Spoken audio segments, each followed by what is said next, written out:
Ever wondered if the roots of what holds you back lie buried in childhood experiences you can barely remember? Or maybe if it's more about, the choices you're making and the direction you're heading in right now. Yeah, exactly. Today, we're diving deep into the ideas of two, well, towering figures in psychology who offered very different answers to that very question. Sigmund Freud and Alfred Adler. Right, Freud, the sort of father of And psychoanalysis. Adler, who started with Freud but then really forged his own distinct path. Mm-hmm. Their contrasting perspectives offer us these, powerful lenses to understand ourselves. And maybe more importantly, to think about how we might live more fulfilling lives. Definitely. Lives rich in connection, resilience, uh, joy, and purpose. So, in this deep dive, we're not just doing a history lesson. No, not at all. We're going to be sifting through their core ideas, drawing from, well, content drawn from primary texts by Freud and Adler, along with established interpretations in modern psychological scholarship, to really get at whose approach might offer the most, let's say, practical and actionable insights for you in your daily life. Our aim is really to cut through some of the complexity, to clearly show the fundamental differences between Freud and Adler. Yeah. And by understanding these distinctions, hopefully you can start to see which of these perspectives resonates more with, your own goals for a life well lived. Okay, so where should we start? Maybe set the stage with Freud's core beliefs. Sounds like a plan. Let's step into Freud's world first. All right. So, Sigmund Freud, born mid-19th century, Mhm. he basically turned our understanding of the mind upside down. His big thing, the profound influence of the unconscious. Right, this idea that there's this huge hidden reservoir of thoughts, feelings, memories. Exactly. Hidden from our conscious awareness, Yeah. but powerfully shaping our behavior in ways we often don't even realize. And he had that famous model of our inner world, like a drama with three main players, the id, ego, superego. Can you maybe give us a quick, relatable way to grasp that? Sure. Think of it like this. The id is your inner toddler. Impulsive, wants immediate gratification, just, I want it now. Okay. Then there's the superego. That's like your internalized parent or maybe society's voice inside you. Full of rules, shoulds, shouldn'ts, guilt, Right, the judge. pretty much. Yeah. And stuck in the middle is the ego, the practical adult, always trying to negotiate a realistic compromise between what the id wants and what the superego demands. So it's this constant internal negotiation, this conflict. Did Freud see that as just part of being human? Maybe even made worse by society? Oh, absolutely. He famously wrote in Civilization and its Discontents, something like, what we call our civilization is largely responsible for our misery. Wow, that's blunt. It is. His argument was basically, for society to work, we have to repress a lot of our basic instincts, Mm-hmm. especially, sexual and aggressive urges. Makes sense for keeping order, I guess. It does, but Freud said this repression inevitably leads to internal tension, psychological distress, unhappiness. So for Freud, life is fundamentally this inner battleground, always trying to manage these powerful hidden drives. Pretty much. And his therapy, psychoanalysis, was all about bringing those hidden conflicts out into the open, making the unconscious conscious so we could understand and cope better. Insight was the goal. Precisely. But when it came to the bigger picture, like the meaning of life, Freud was, say, quite somber. Yeah, I remember reading a quote suggesting he wasn't big on finding some grand purpose. Like, questioning meaning was a sign you were unwell. That's the one. In The Future of an Illusion, he basically said, the moment a man questions the meaning and value of life, he's sick. Oof. Yeah. His view seemed to be that there isn't some preordained meaning. Life's more about adapting to a tough reality, managing our drives. It's a stark view, maybe even pessimistic for some. Okay, so that paints a picture of Freud. The unconscious, inner conflict, repression by civilization, and a pragmatic, maybe even tragic view on meaning. A good summary. Now, let's pivot. Let's talk about Alfred Adler. As you said, he started in Freud's circle, but then took things in a very different direction. Right. Alfred Adler, a contemporary, worked closely with Freud initially, but their ideas diverged pretty significantly. Adler went on to found his own school, individual psychology. And a key difference was how they saw human motivation. Exactly. Where Freud looked back, emphasizing the past and unconscious drives, Adler looked forward. He saw us as primarily goal-directed, socially embedded beings. We're striving for significance, for belonging. So less about being pushed by the past, more about being pulled towards future goals. That's a great way to put it. Adler brought in this crucial concept, the inferiority complex. Ah, yes, I've heard of that. He noticed everyone feels inadequate, especially early on. But unlike Freud, who might see that leading straight to neurosis, Adler thought these feelings of inferiority are actually, well, normal Mm. and powerful motivators. Motivators, how so? They push us to grow, to strive for mastery, to overcome challenges. This is a huge difference. Adler believed in our agency, our ability to shape our own lives, rather than just being determined by the past. That does feel much more empowering, the idea that feeling less than can actually spark positive change. It is. Adler really emphasized courage acting, despite fear or uncertainty.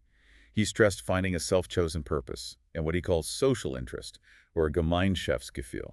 That last one, Gemeinschaftsgefühl. Oh. What's the core idea there? It's basically a deep sense of community, feeling connected, feeling responsible for others, contributing to the common good. It's fundamental to Adler's view of a healthy life. I think I recall a quote from him about playing it too safe. Yes, in what life could mean to you, he wrote, "The chief danger in life is that you may take too many precautions." It really captures his belief in actively engaging with life's challenges, not shrinking from them. So different from Freud's emphasis on managing unavoidable misery. Very different. Adler firmly believed our psychological well-being is tied directly to our sense of belonging and contribution. He famously said, "The feeling of community is the true measure of the individual's value." So if Freud's therapy was about digging into the past to resolve inner conflict, Adler's was more about... More about understanding your current life goals, Right. your style of life, as he called it, and strengthening your connection to community. It was very present and future-focused. Okay, that fundamental difference in core beliefs, past versus future, drives versus goals, inner conflict versus social connection, must have really shaped how they viewed living well, right? Like in relationships, finding joy. Absolutely. It permeates everything. Let's take love, for instance. Okay, how did Freud see love? I imagine it wasn't simple. Definitely not simple. He saw it complexly rooted in our sexual instincts, heavily shaped by those early childhood relationships, especially with parents, and often kind of tangled up with difficult emotions. Like what? Well, dependency, jealousy, projecting our own unresolved inner stuff onto our partners. He explored this in works like 3 Essays on the Theory of Sexuality. Sounds intense. Less like teamwork, more like navigating a minefield. Sometimes, yes. Now contrast that with Adler. How did he approach love? Adler saw love primarily as a social task, something requiring maturity, equality, and a genuine commitment to the other person's well-being. A task. That sounds a bit unromantic. Maybe the word sounds clinical, but the idea is profound. He believed fulfilling love needs cooperation, mutual respect. You have to overcome your own self-centeredness and connect in a spirit of partnership. So less about unconscious drives clashing, more about conscious effort and building something together. Exactly.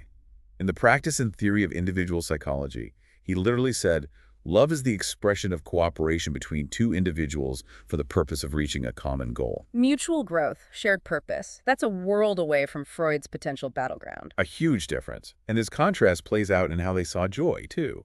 Right. Freud's view of joy seemed quite limited, like just temporary relief. Yes, back to civilization and its discontents. He suggested happiness, or joy, is often just that fleeting feeling when a need that's been dammed up gets satisfied. It's passive, almost a side effect of releasing tension. Okay. And Adler, I'm guessing more optimistic, more active. You guessed right.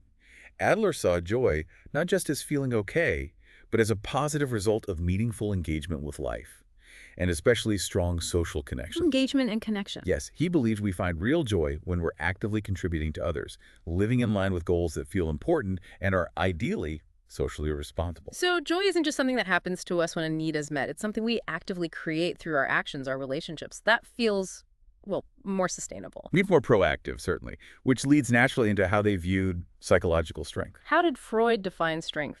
Managing those inner battles? Essentially, yes. Strength for Freud came from understanding and managing those internal conflicts, accepting the limits imposed by our instincts and by society.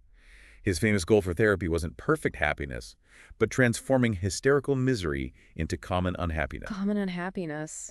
Wow. Acceptance, maybe even resignation. A kind of realistic acceptance, perhaps. Adler, on the other hand, his view of strength was much more dynamic. Focus on courage, right? Exactly. Adler saw strength in the courage to be imperfect, to be vulnerable, take necessary risks, keep going even when things are tough. That quote from Understanding Human Nature sums it up beautifully. Remind me. Courage is not the absence of despair, It is rather the capacity to move ahead in spite of despair. Ah, that's powerful. So Freud's strength is like self-knowledge and restraint. Adler's is about agency, resilience, pushing forward. Precisely. A fundamental difference in orientation. And that brings us to the big one. Meaning. Freud didn't seem to put much stock in a grand meaning of life, did he? No, not really. His focus was on adapting to reality, navigating the tensions. He was pretty skeptical of big meaning systems, seeing them potentially as, well, illusions or wishful thinking. Life was more about managing the inherent difficulties. Okay. And Adler, again, flips this, makes meaning central. Absolutely central. For Adler, meaning wasn't something you just find lying around.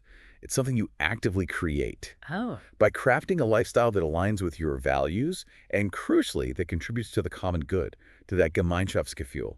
He saw failures not as dead ends, but as opportunities to learn and adjust course towards your goal. Remember his line? How about failures being steps? We must interpret failures as steps toward the goal, not as the end of the road.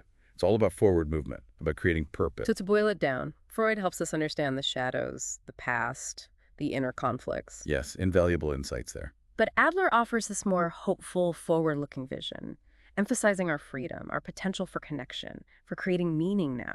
That captures the core contrast really well. Freud looked inward and backward. Adler looked outward and forward.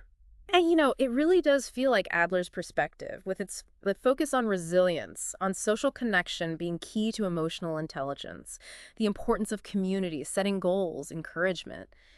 It just seems to resonate so much with the challenges and hopes we have today. I think so too. In a world that often feels overwhelming, Adler's focus on our capacity to overcome, to connect, to strive towards self-defined, socially useful goals. It offers a really compelling and, I think, practical framework. Yeah. It reminds us that psychology isn't just about figuring out why we're stuck. But also about empowering us to live lives with more purpose and connection. It's a very usable psychology. Definitely. So, thinking about both Freud and Adler, maybe a final thought for you listening right now. Considering these two perspectives, what's one small step you could take today? Could it be about understanding maybe a lingering inner conflict better, like Freud might suggest? Or could it be about more actively chasing that sense of purpose, that connection with others, in the way Adler encouraged? It's definitely something worth reflecting on, isn't it? Which path feels more helpful for you right now?